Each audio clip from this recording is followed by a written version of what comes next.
Jalaun district के जो बीहड़ का गांव है, फूलन देवी के एरिया का गांव है, यहाँ एक दलित लड़की के साथ में मॉलेस्टेशन का केस हुआ था, उसके साथ रेप की कोशिश किया गया था। उसका एफआईआर नहीं हो रहा था, उसमें हमने मदद किया, तब जाकर के एफआईआर हुआ। एफआईआर के बाद उसको SC/ST prevention of atrocity act में प्रोविजंस है कि एफआईआर के 7 डेज के बाद कंपनसेशन रिलीज होना चाहिए, चार्जशीट के बाद 50% का कंपनसेशन रिलीज होना चाहिए।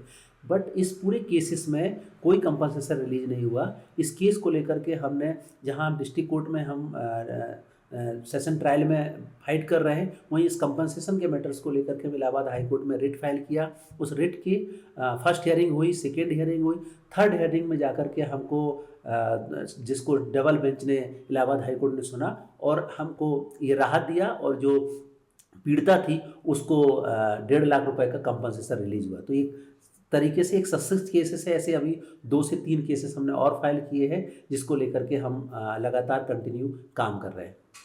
जालौन डिस्ट्रिक्ट के जो बीहड़ का गांव है, फूलन देवी के एरिया का गांव है, यहाँ एक दलित लड़की के साथ में मॉलेस्टेशन का केस हुआ था, उसके साथ रेप की कोशिश किया गया था। उसका एफआईआर नहीं हो रहा था, उसमें हमने मदद किया, तब जाकर के एफआईआर हुआ। एफआईआर के बाद उसको SC/ST prevention of atrocity act में प्रोविजंस है कि एफआईआर के 7 डेज के बाद कंपनसेशन रिलीज होना चाहिए, चार्ज